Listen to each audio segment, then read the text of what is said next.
Industries extension officer പരീക്ഷ 2025 ആദ്യ മാസങ്ങൾ തന്നെ ഉണ്ടാകും.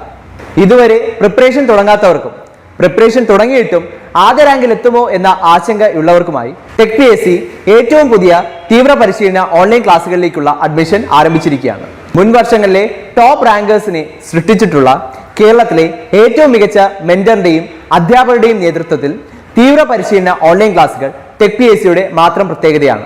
അത്തരത്തിലുള്ള ലൈവ് ആൻഡ് റെക്കോർഡഡ് ക്ലാസ്സുകൾ, smart and effective capsule notes and study materials in PDF format, 5000-ലധികം topic wise multiple choice questions with detailed explanation, 20ഓളം PSC മോഡലിലുള്ള ഫീഡ്ബാക്കോട് കൂടിയ മോക്ക് ടെസ്റ്റുകൾ, doubt clearance and mentorship, scientific progress tracking, interview guidance എന്നിവ അടങ്ങിയ ഈ ഒരു കോംബോ പാക്കേജ് ഇപ്പോൾ തന്നെ നിങ്ങൾക്കും സ്വന്തമാക്കാം. അതും ടെക് PSCയുടെ 1.5 lakhs സബ്സ്ക്രൈബേഴ്സ് ഓഫറായ വെറും 2999 എന്ന നിസ്സാരമായ പ്രൈസിലും. ഇന്ന് തന്നെ ടെക് PSC ആപ്പ് ഡൗൺലോഡ് ചെയ്തുകൊണ്ട് നിങ്ങളുടെ പ്രിപ്പറേഷൻ ആരംഭിച്ചോളൂ. കൂടുതൽ വിവരങ്ങൾക്ക് സ്ക്രീനിൽ കാണുന്ന നമ്പറിൽ നിങ്ങൾക്ക് ഞങ്ങളെ ബന്ധപ്പെടാവുന്നതാണ്.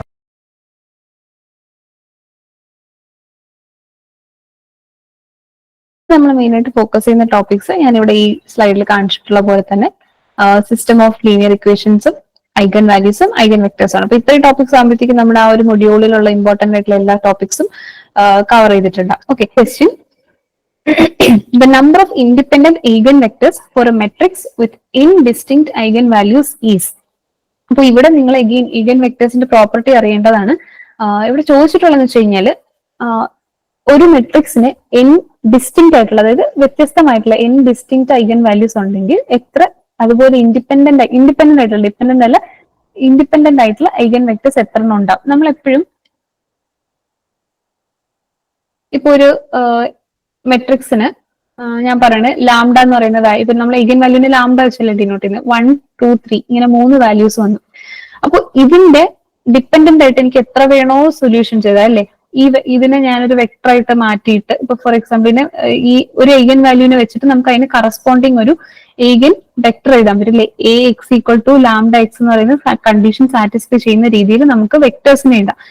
അങ്ങനെ ഒരു വെക്ടർ നമുക്ക് കിട്ടിക്കഴിഞ്ഞാൽ നമ്മൾ എന്ത് ചെയ്യും, ഈ വെക്ടറിനെ വെച്ചിട്ട് നമുക്ക് അതിൽ എത്ര വേണോ, ഒരു സ്കെയിലർ കൊണ്ട് മൾട്ടിപ്ലൈ ചെയ്താലും നമുക്ക് എത്ര വേണോ വെക്ടേഴ്സ് കിട്ടും അല്ലെ.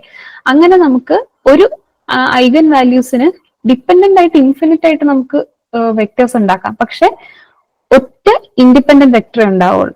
ഓക്കെ, ഇപ്പൊ 1ന് കറസ്പോണ്ടിങ് ആയിട്ട് ഒരു യൂണീക്ക് ആയിട്ടുള്ള വെക്ടർ കാണും. അത് വെച്ചിട്ട് നമുക്ക് എത്ര വേണോ സ്കെയിലർസ് കൊണ്ട് മൾട്ടിപ്ലൈ ചെയ്ത് നമുക്ക് എന്ത് ചെയ്യാം, വേറെ വെക്ടേഴ്സ് ആക്കാം.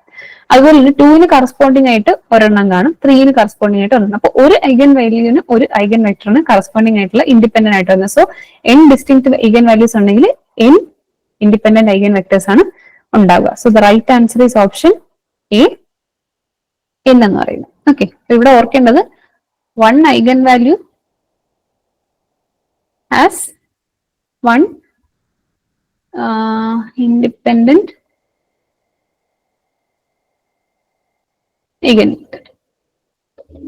അപ്പൊ n വരുമ്പോൾ n number of eigen vectors ഉണ്ടാവും. Okay, next question product of eigen values ആണ്. പ്രോഡക്റ്റ് ഓഫ് ഐഗൻ വാല്യൂസ് നമ്മൾ നേരത്തെ പറഞ്ഞു. പ്രോഡക്റ്റ് ഓഫ് ഐഗൻ വാല്യൂസ് എന്ന് പറയുന്നത് product of eigen values of the matrix എന്ന് പറയുന്നത് equal to determinant of the matrix അല്ലെ. Determinant of the matrix. അപ്പൊ ഇവിടെ ഡിറ്റർമിനന്റ് 8 × 2 16 മൈനസ് 7 × 3 21 ഈക്വൽ ടു -5 വരും അല്ലെ. ഓപ്ഷൻ സി ആണ് റൈറ്റ് ആൻസർ ആയിട്ടാണ്. Okay, so this is another simple question. അപ്പൊ ഇത്രയും ക്വസ്റ്റ്യൻസ് ആക്ച്വലി നിങ്ങൾ ചെയ്ത് കഴിഞ്ഞപ്പോഴത്തേക്കും തന്നെ നിങ്ങൾക്ക് ഐഡിയ കിട്ടിയിട്ടുണ്ടാവും നമുക്ക് എങ്ങനത്തെ ലെവൽ ഓഫ് ക്വസ്റ്റ്യൻസ് ആണ് എക്സ്പെക്ട് ചെയ്യേണ്ടതെന്നുള്ളത്. ഞാൻ ആ ഫസ്റ്റ് ക്ലാസ്സിൽ പറഞ്ഞ പോലെ തന്നെ PSC ചോദിക്കുന്ന ചോദ്യം എല്ലാം ഫൗണ്ടേഷൻ ലെവലിലാണ് ചോദിക്കുന്നത്. പക്ഷെ നിങ്ങളുടെ ആ ഫൗണ്ടേഷൻ ക്ലിയർ അല്ലെങ്കിൽ നിങ്ങൾക്ക് ക്വസ്റ്റ്യൻ കാണുമ്പോഴേ കൺഫ്യൂഷൻ വരും. അല്ലാതെ ഭയങ്കര കാൽക്കുലേറ്റീവ് ആയിട്ടുള്ള ചോദ്യങ്ങളൊന്നും PSC ചോദിക്കാറില്ല. അപ്പൊ നിങ്ങൾക്ക് കൺഫ്യൂഷൻ വരരുത്.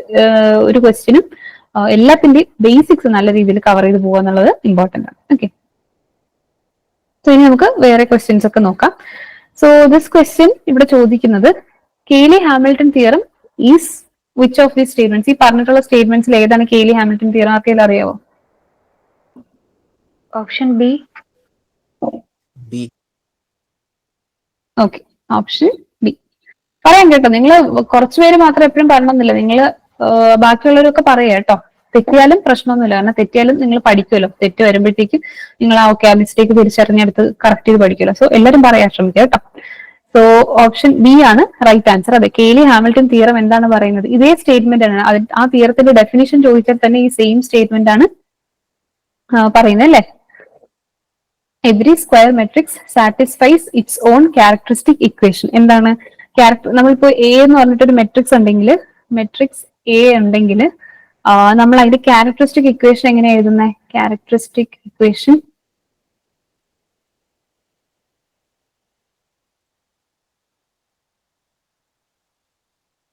Equal to 0. Determinant of A minus lambda equal to 0 എന്നാണ് എഴുതുന്നത് അല്ലെ? ഇപ്പൊ ഞാൻ ജസ്റ്റ് ഒരു ഇതിന്റെ മെയിൻ ആയിട്ട് യൂസ് വരുന്നതെന്ന് പറഞ്ഞു കഴിഞ്ഞാൽ നമ്മൾ ഈ പവേഴ്സ് കണ്ടുപിടിക്കാൻ A square, A cube, A four ഇതിന്റെ ഒക്കെ വെച്ചിട്ടുള്ള ക്വസ്റ്റ്യൻസ് ചിലത് ചോദിക്കാറുണ്ട്.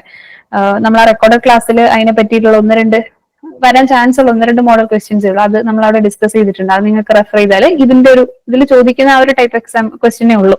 ഓക്കെ, അപ്പൊ ആ ഒരു കെ വി ഹാമിൽട്ടൺ തിയറത്തിന്റെ ആ ഒരു സ്ക്വയേഴ്സ് നമ്മൾ ഹയർ പവേഴ്സ് കണ്ടുപിടിക്കാൻ ഈ തിയറം യൂസ് ചെയ്ത് ചെയ്യാറുണ്ട്. ആ ഒരു ടെക്നിക്ക് അവിടെ പറഞ്ഞിട്ടുണ്ട്.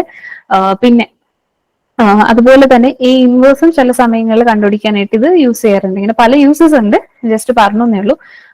ഇതിപ്പം ജസ്റ്റ് ഇൻ കേസ് അറിയാത്തവർക്ക് ഞാനിപ്പോ ഫോർ എക്സാമ്പിൾ എഴുതുവാണ്. ഒരു എ എന്ന് പറയുന്ന മെട്രിക്സ്, ഇപ്പൊ ഞാൻ ഒരു ഇക്വേഷൻ, ഇതിന്റെ ക്യാരക്ടറിസ്റ്റിക് ഇക്വേഷൻ, ഞാൻ ഈ എ എന്ന് പറയുന്ന ഒരു മെട്രിക്സ് ഉണ്ട്. ഇപ്പൊ 1 2 3 4 5 6 7 8 9 അങ്ങനെ വെറുതെ ഒരു മെട്രിക്സ് ഉണ്ട്. അതിന്റെ ഈ മൈനസ് ലാംഡ ഐ ഫോർമാറ്റിൽ എഴുതി ഡിറ്റർമിനന്റ് ഈക്വൽ ടു 0 ചെയ്തപ്പോ എനിക്ക് ഇങ്ങനെയാണ് ഒരു ഇക്വേഷൻ കിട്ടിയത്. Lambda square minus 5 lambda plus 6 equal to 0. Just random ആയിട്ട് ഞാൻ എഴുതുന്നതാണ് കേട്ടോ ഒരു ഇക്വേഷൻ. അപ്പോൾ ഇവിടെ പറയുന്നതെന്ന് വെച്ച് കഴിഞ്ഞാൽ കേലി ഹാമിൽട്ടൺ തിയറം പറയുന്നത് നമ്മുടെ ഈ ക്യാരക്ടറിസ്റ്റിക് ഇക്വേഷൻ കഴിഞ്ഞാൽ ആ സ്ക്വയർ മെട്രിക്സും ഈ ഇക്വേഷൻ സാറ്റിസ്ഫൈ ചെയ്യുന്നതാണ്. അതായത് ഈ ലാംഡ കിടക്കുന്ന സ്ഥാനത്തൊക്കെ നമുക്ക് എ കൊണ്ട് റീപ്ലേസ് ചെയ്യാം. ഓക്കെ, ആ മെട്രിക്സ് കൊണ്ട് റീപ്ലേസ് ചെയ്യാൻ പറ്റും. A square minus 5a plus 6, ഇവിടെ ലാംഡ ഇല്ല, സോ 6 ഇവിടെ ഐഡന്റിറ്റി മെട്രിക്സ് ആയിട്ട് നമ്മൾ കൊടുക്കും, ഈക്വൽ ടു 0. ഓക്കെ, ഇങ്ങനെ എഴുതാൻ പറ്റും എന്നാണ് കേലി ഹാമിൽട്ടൺ തിയറം പറയുന്നത്. സോ നമ്മുടെ ക്യാരക്ടറിസ്റ്റിക് ഇക്വേഷൻ ഇതാണ് നമ്മുടെ ക്യാരക്ടറിസ്റ്റിക് ഇക്വേഷൻ. ഈ ക്യാരക്ടറിസ്റ്റിക് ഇക്വേഷൻ ആ സ്ക്വയർ മെട്രിക്സ് സാറ്റിസ്ഫൈ ചെയ്യുമെന്നാണ് പറയുന്നത്. Okay, next question. ഓക്കെ, നമ്മുടെ സിസ്റ്റം ഓഫ് ലീനിയർ ഇക്വേഷൻസിന്റെ ഒരു ക്വസ്റ്റ്യൻ വന്നിട്ടുണ്ട്.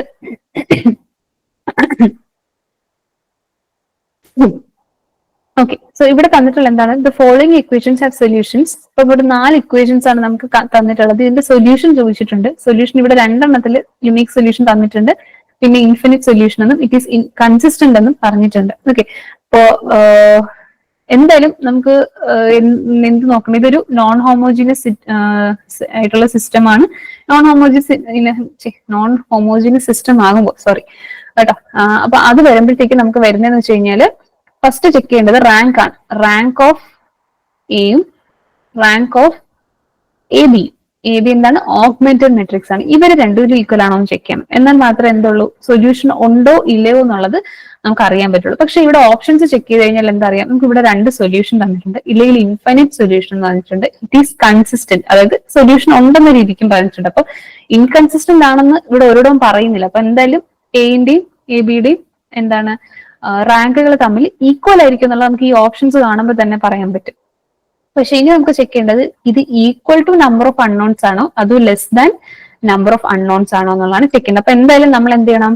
റോ എഷലോൺ ഫോമിലാക്കി റാങ്ക് കണ്ടുപിടിച്ച് തന്നെ തീരത്തുള്ളൂ. അപ്പൊ നമുക്ക് അത് ആണ് ഫസ്റ്റ് ചെയ്യേണ്ട ഒരു സ്റ്റെപ്പ് എന്ന് പറഞ്ഞാൽ. ഓക്കെ, ഫസ്റ്റ് ഞാൻ ഒരു മെട്രിക്സ് എഴുതാം. നമ്മൾ ഈ ഒരു സിസ്റ്റം ഓഫ് ഇക്വേഷൻസ് വരുമ്പോൾ ഇനി A X equal to B എന്നൊരു ഫോർമാറ്റിലോട്ടാണ് എഴുതുന്നത് സാധാരണയായിട്ട്. ഇതില് എ എന്ന് പറയുന്നതാണ് നമ്മുടെ കോഎഫിഷ്യന്റ് മെട്രിക്സ് എന്ന് പറയും. കോഎഫിഷ്യന്റ് മെട്രിക്സ് എന്ന് പറയുമ്പോഴത്തേക്കും കോഎഫിഷ്യന്റ് മെട്രിക്സ് കൊണ്ട് എന്താ ഉദ്ദേശിക്കുന്നത്? നമ്മുടെ വേരിയബിൾസിന്റെ ഈ എക്സ് വൈ സെഡ് ഇതിന്റെ മുന്നേ കിടക്കുന്ന അതിന്റെ കോഎഫിഷ്യൻസിനെ വെച്ച് എഴുതുന്ന മെട്രിക്സ് ആണ് കോഎഫിഷ്യന്റ് മെട്രിക്സ്. ഈ എക്സ് എന്ന് പറയുന്നത് കോളം മെട്രിക്സ് ആണ്. Column matrix of variables. നമുക്ക് ഏതൊക്കെ വേരിയബിൾസ് ഉണ്ടോ ആ വേരിയബിൾസിനെ വെച്ചിട്ട് നമ്മൾ എഴുതുന്ന ഒരു കോളം മെട്രിക്സ് ആണ്. അതായത് ഇപ്പൊ ഇവിടെ നമുക്ക് എക്സും വൈയും സെഡും ആണ് ഉണ്ട്. അപ്പൊ നമ്മളൊരു കോളം മെട്രിക്സ് എഴുതും, എക്സ് വൈ സെഡ്. അതാണ് എക്സ് എന്ന് പറയുന്നത്. ഇവിടെ ബി എന്ന് പറയുന്നത് എന്താണ്? Column matrix of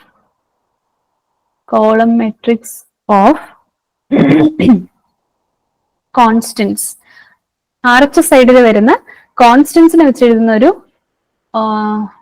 column matrix ആണ് നമ്മുടെ ബി എന്ന് പറയുന്നത്. ഓക്കെ, ഇതാണ് നമ്മുടെ matrix form. System of linear ഇക്വേഷൻസിനെ നമ്മൾ മെട്രിക്സ് ഫോമിലോട്ട് ആക്കുന്നത് ഇങ്ങനെയാണ് എഴുതുന്നത്. ഇനി നമുക്ക് ചെയ്യേണ്ടതെന്ന് വെച്ച് കഴിഞ്ഞാൽ ഫസ്റ്റ് നമ്മൾ എന്താ പറഞ്ഞ rank of A equal to rank of augmented matrix. ഇനി ചെക്ക് ചെയ്യേണ്ടത് ഈക്വൽ ടു എന്നാണോ ലെസ് ദാൻ എന്നാണോ എന്നുള്ളതാണ് ചെക്ക് ചെയ്യേണ്ടത്. ഓക്കെ, അപ്പൊ ഇതിന് വേണ്ടിയിട്ട് നമുക്ക് ഫസ്റ്റ് ഓഗ്മെന്റഡ് മെട്രിക്സ് എഴുതാം. ഓഗ്മെന്റഡ് മെട്രിക്സിന് എ എന്ന് പറയുന്ന കോഎഫിഷ്യന്റ് മെട്രിക്സ് ആണ്. അത് എഴുതിയ ശേഷം ഒരു പുതിയ കോളം ആയിട്ട് നമ്മൾ ഈ കോളം മെട്രിക്സ് ബിനെ കൂടെ എഴുതും. അത്രേ ഉള്ളൂ. അതിനാണ് ഓഗ്മെന്റഡ് മെട്രിക്സ് എന്ന് പറയുന്നത്. അപ്പോൾ ജസ്റ്റ് ഒരു ക്വസ്റ്റ്യൻ ഞാനിപ്പോ എല്ലാ സ്റ്റെപ്സും എഴുതി ചെയ്യാം.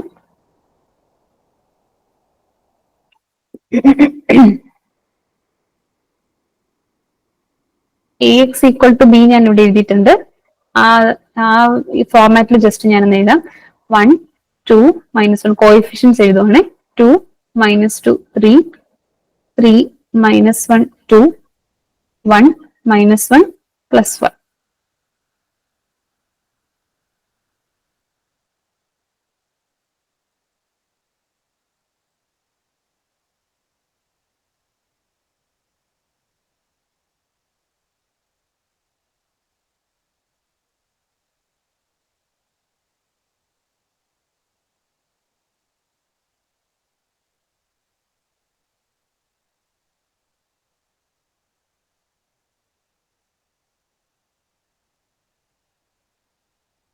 ഒരു -1.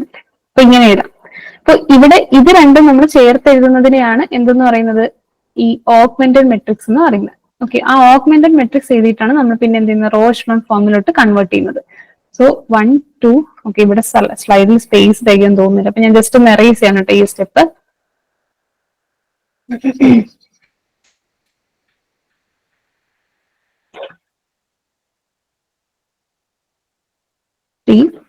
2 -2 3 2 3 -1 2 1 1 -1 1 -1.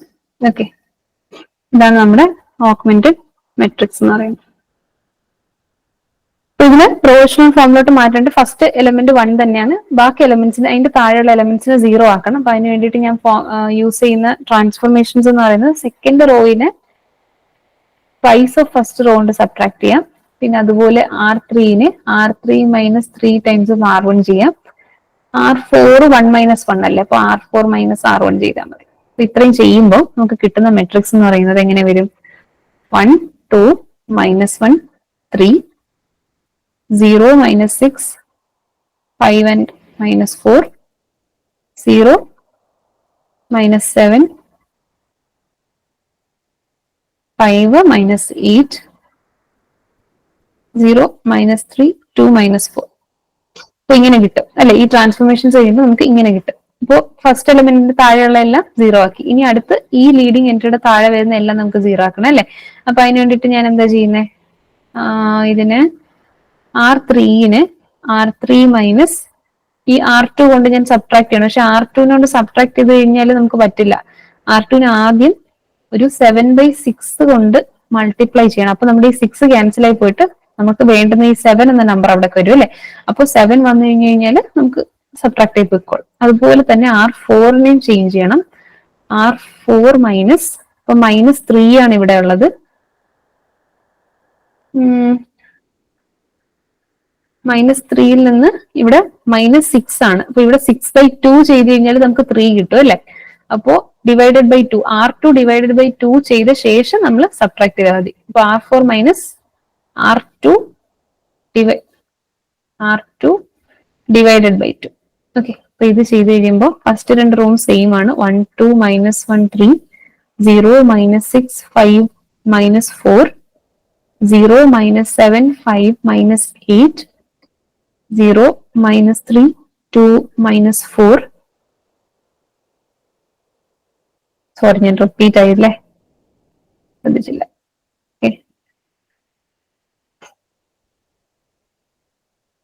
ഇവിടെ വരുന്നത് 0 തന്നെയാണ്. ഇവിടെ 0 ആയി. ഇത്രയും നമുക്ക് 0 ആയി കഴിഞ്ഞു അല്ലെ. ഇവിടെ വരുന്നത് 5 -5 × 7/6 വരെ അല്ലെ. -5/6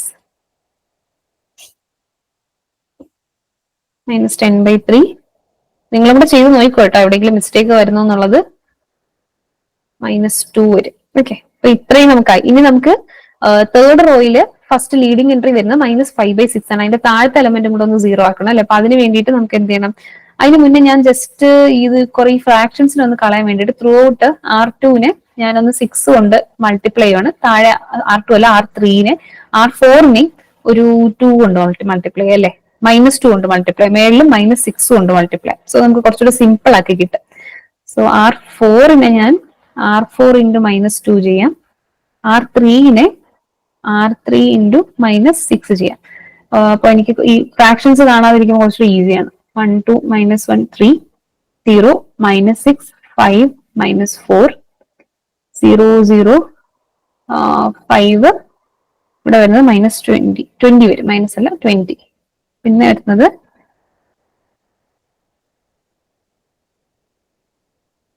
5 20 ഓക്കെ 0 0 1 4 വരും.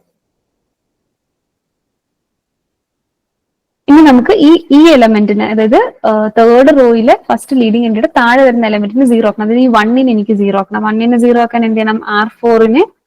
R4 minus R3 divided by 5. ഇവിടെ 1 ആക്കണം. ഈ 5-നെ 1 ആക്കണമെങ്കിൽ ഡിവൈഡഡ് ബൈ 5 ചെയ്യണം അല്ലെ. അങ്ങനെ വരുമ്പോൾ 1 2 -1 3 0 -6 5 -4 0 0 5 20 0 0 1 -5/5 പറയുമ്പോഴത്തേക്കും 1 - 1 0 4 -20/4 20/5 4 - 4 വരും, അതും 0 വരും. ഓക്കെ, ഇതില് ഈ ഫസ്റ്റ് 3 റോ കോളംസ് ആണ് നമ്മുടെ കോഎഫിഷ്യന്റ് മെട്രിക്സ് വരുന്നത്. കോഎഫിഷ്യന്റ് മെട്രിക്സ് വരുന്നത് എ. ഇതെല്ലാം കൂടെ ചേർത്തിട്ട് 4 കോളംസും കൂടെ ചേരുന്നതാണ് ഓഗ്മെന്റഡ് മെട്രിക്സ് AB അല്ലെ. അപ്പോ ഇവിടെ നമുക്ക് ചെക്ക് ചെയ്യാൻ പറ്റുന്നത് ഈ ഫസ്റ്റ് 3 കോളത്തിന്റെ റാങ്ക് നോക്കിക്കേ. റാങ്ക് ഓഫ് എ എത്രയാ? റാങ്ക് ഓഫ് എ എന്ന് പറയുന്നത്, ഓക്കെ ഞാൻ മുകളിലോട്ട് എഴുതാം, അതർവൈസ് സൊല്യൂഷൻ എഴുതാനുള്ള സ്പേസ് കിട്ടില്ല.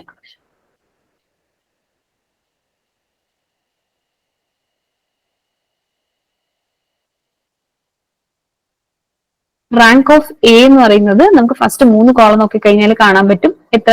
ആദ്യത്തെ 3 റോസ് മാത്രമാണ് നോൺ സീറോ വരുന്നത്. ലാസ്റ്റത്തെ ഒരെണ്ണം സീറോ റോ ആണ് അല്ലെ, നൾ റോ ആണ്. അപ്പൊ അത് നമ്മൾ കൂട്ടത്തില് നോൺ സീറോ റോസ് 3 ആണ്. അപ്പൊ റാങ്ക് ഓഫ് എ എന്ന് പറയുന്നത് 3 ആണ്. അപ്പൊ റാങ്ക് ഓഫ് എ ബി എങ്ങനെ വരും? സെയിം, ലാസ്റ്റ് റോ 0 ആണ് അല്ലെ. അപ്പൊ നമുക്ക് 3 നോൺ സീറോ റോസേ ഉള്ളൂ. So again it is 3. അപ്പം rank of A equal to rank of, ഇത് രണ്ടും ഈക്വൽ ടു 3 അല്ലെ. അപ്പൊ ഇതെന്താ വന്നേ? ഈക്വൽ ടു 3 എന്ന് പറയുമ്പോൾ നമ്മുടെ നമ്പർ ഓഫ് അൺനോൺസ് എത്രയാ? XYZ 3 അൺനോൺസ് ആണുള്ളത് അല്ലെ. ഈക്വൽ ടു n അല്ലെ. അപ്പോ റാങ്ക് ഈക്വൽ ടു n വരുമ്പോൾ, അതായത് ഈ കണ്ടീഷൻ ആണ് നമുക്ക് കിട്ടിയത്. ഈ കണ്ടീഷൻ നമുക്ക് തെറ്റായി. സോ ഈ കണ്ടീഷൻ വരുമ്പോഴത്തേക്ക് നമുക്ക് എന്താണ്? ഒരു യുണീക് സൊല്യൂഷൻ ഉണ്ടാവും അല്ലെ. ഈ സിസ്റ്റത്തിന് ഒരു യുണീക് സൊല്യൂഷൻ ഉണ്ടെന്നാണ് നമ്മൾ പറയുന്നത്. R<n വന്നിരുന്നെങ്കിൽ ഇൻഫിനിറ്റ് സൊല്യൂഷൻസ്, R=n വന്നാൽ യുണീക് സൊല്യൂഷൻ. അപ്പൊ യുണീക് സൊല്യൂഷൻ എങ്ങനെ കണ്ടുപിടിക്കുന്ന വെച്ച് കഴിഞ്ഞാൽ ഈ എഷ്ലോൺ ഫോമിൽ നമ്മൾ മാറ്റി വെച്ചിരിക്കുന്ന മെട്രിക്സിൽ നിന്ന് നമ്മൾ സിസ്റ്റം ഓഫ് ഇക്വേഷൻസ് ആക്കി മാറ്റി എഴുതണം. അതായത് 1 2 -1 എന്നുള്ളത് x + 2y - z = 3 അങ്ങനെ എഴുതണം. അങ്ങനെ നമുക്ക് പറ്റുന്ന ഇക്വേഷൻസ് എല്ലാം ഫോം ചെയ്യണം. x + 2y - z = 3 -6y + 5z = -4 5z = 20. അപ്പൊ ഇതിൽ നിന്ന് 5z = 20 നിന്ന് നമുക്ക് z = 20/5 4 എന്ന് കിട്ടും. ഈ z നമ്മൾ ഇവിടെ കൊടുക്കുവാണ്, സെക്കൻഡ് ഇക്വേഷനിൽ കൊടുക്കുവാണ്. -6 ഓപ്ഷൻ ബി ആണോ വന്നത്? ഓപ്ഷൻ എ ആണ് കേട്ടോ. -1 സിമ്പിൾ ചെക്ക് ചെയ്ത് വെക്കാം. -144 ആണ് വരുന്നത് ആക്ച്വലി. ഓക്കെ, കണ്ടോ, നമ്മളതാണ് കറക്റ്റ് ചെയ്തിട്ട് പോലും നമുക്ക് ചിലപ്പോൾ ഇതുപോലത്തെ മിസ്റ്റേക്സ് വരാം. കാരണം അതുപോലെ സിമിലർ ആയിട്ട് ഈ മൈനസ് ഒന്നും മാറ്റാൽ ചിലപ്പോൾ ഇവിടെ ഇപ്പൊ നിങ്ങൾക്ക് കാണാൻ പറ്റുന്നത് -144 എന്ന്, ചിലപ്പോൾ അടുത്തതില് 1 -4 4 അങ്ങനെയൊക്കെ കൊടുത്തു പോകും. അങ്ങനെയൊക്കെ വരുമ്പോൾ നമുക്ക് കുറച്ചുകൂടെ കൺഫ്യൂസിംഗ് ആണ്. സോ ഈസി ക്വസ്റ്റ്യൻസിന് പോലും നമുക്ക് എറർ പറ്റാനുള്ള ചാൻസസ് കൂടുതലാണ്. അങ്ങനെയൊക്കെയാണ് ആക്ച്വലി PSCയുടെ ഡിഫിക്കൽട്ടി ലെവൽ എന്ന് പറയുന്നത് നമുക്ക് പറയാൻ പറ്റും. അല്ലാതെ ക്വസ്റ്റ്യൻസ് ഒരിക്കലും PSCയിൽ നമുക്ക് ഭയങ്കര ടഫ് ചോദിക്കാറില്ല പൊതുവെ. ഇന്നേ വരെ അങ്ങനെയാണ് ടെക്നിക്കൽ എക്സാംസിന് പോയിട്ടുള്ള ഒരു മീഡിയം മോഡറേറ്റ് ലെവലൊക്കെയാണ്. നമ്മൾ സിൻസിയർ ആയിട്ട് പഠിക്കുന്ന ഒരു കുട്ടിയുടെ ചോദിച്ചു കഴിഞ്ഞാൽ അറിയാം, അവർ പഠിച്ചിട്ടുണ്ടെങ്കിൽ അവർക്ക് നല്ല മാർക്ക് കിട്ടിയിട്ടുണ്ടാവും. അപ്പോ ഇങ്ങനത്തെ സില്ലി മിസ്റ്റേക്സ് വരുത്താതെ നിങ്ങൾ ശ്രദ്ധിക്കുക കേട്ടോ. അത് എന്തായാലും ഒരു മിസ്റ്റേക്ക് വന്നുകൊണ്ട് എനിക്കത് എടുത്ത് പറയാൻ ഒരു ചാൻസ് കിട്ടി. So it's fine. ഇപ്പൊ നിങ്ങൾ മിസ്റ്റേക്ക് വരുത്തില്ല, എക്സാമിന് നിങ്ങൾ അത് വരുത്തത്തില്ല, നമുക്ക് കുഴപ്പമില്ല. ഇപ്പൊ Z=4 നമ്മൾ കൊടുക്കുമ്പോഴത്തേക്കും സെക്കൻഡ് ഇക്വേഷനിൽ കൊടുക്കുമ്പോൾ വൈന്റെ വാല്യൂ നിങ്ങൾ സബ്സ്റ്റിറ്റ്യൂട്ട് ചെയ്ത് ബാക്കി കണ്ടുപിടിച്ചാൽ അതിൽ വലിയ ടഫ് ആയിട്ടുള്ളൊന്നുമില്ല. X = I think -1 എന്ന് വരും. -1 4 4. Answer is option A. So ഇങ്ങനെയാണ് നമ്മൾ സിസ്റ്റം ഓഫ് ഇക്വേഷൻസ് കിട്ടിക്കഴിഞ്ഞാൽ അതിൽ നിന്ന് സൊല്യൂഷൻ കണ്ടുപിടിക്കുന്നത്. അപ്പൊ ഇവിടെ സൊല്യൂഷൻ നമുക്ക് യുണീക് സൊല്യൂഷൻ കണ്ടുപിടിക്കേണ്ടി വന്നു. സോ എല്ലാം നമ്മൾ സോൾവ് ചെയ്തു. ഓക്കെ. ഇൻഡസ്ട്രീസ് എക്സ്റ്റൻഷൻ ഓഫീസർ പരീക്ഷ 2025 ആദ്യ മാസങ്ങൾ തന്നെ ഉണ്ടാകും. ഇതുവരെ പ്രിപ്പറേഷൻ തുടങ്ങാത്തവർക്കും പ്രിപ്പറേഷൻ തുടങ്ങിയിട്ടും ആദ്യ റാങ്കിൽ എത്തുമോ എന്ന ആശങ്കയുള്ളവർക്കുമായി ടെക് PSC ഏറ്റവും പുതിയ തീവ്ര പരിശീലന ഓൺലൈൻ ക്ലാസുകളിലേക്കുള്ള അഡ്മിഷൻ ആരംഭിച്ചിരിക്കുകയാണ്. മുൻ വർഷങ്ങളിലെ ടോപ്പ് റാങ്കേഴ്സിനെ സൃഷ്ടിച്ചിട്ടുള്ള കേരളത്തിലെ ഏറ്റവും മികച്ച മെന്ററിന്റെയും അധ്യാപകരുടെയും നേതൃത്വത്തിൽ തീവ്ര പരിശീലന ഓൺലൈൻ ക്ലാസുകൾ ടെക് PSCയുടെ മാത്രം പ്രത്യേകതയാണ്. അത്തരത്തിലുള്ള ലൈവ് ആൻഡ് റെക്കോർഡഡ് ക്ലാസുകൾ, smart and effective capsule notes and study materials in PDF format, 5000-ലധികം topic wise multiple choice questions with detailed explanation, 20ഓളം PSC മോഡലിലുള്ള ഫീഡ്ബാക്കോട് കൂടിയ മോക്ക് ടെസ്റ്റുകൾ, doubt clearance and mentorship, scientific progress tracking, interview guidance എന്നിവ അടങ്ങിയ ഈ ഒരു കോംബോ പാക്കേജ് ഇപ്പോൾ തന്നെ നിങ്ങൾക്കും സ്വന്തമാക്കാം. അതും ടെക് PSCയുടെ 1.5 lakhs സബ്സ്ക്രൈബേഴ്സ് ഓഫറായ വെറും 2999 എന്ന നിസ്സാരമായ പ്രൈസിലും. ഇന്ന് തന്നെ ടെക് PSC ആപ്പ് ഡൗൺലോഡ് ചെയ്തുകൊണ്ട് നിങ്ങളുടെ പ്രിപ്പറേഷൻ ആരംഭിച്ചോളൂ. കൂടുതൽ വിവരങ്ങൾക്ക് സ്ക്രീനിൽ കാണുന്ന നമ്പറിൽ നിങ്ങൾക്ക് ഞങ്ങളെ ബന്ധപ്പെടാവുന്നതാണ്.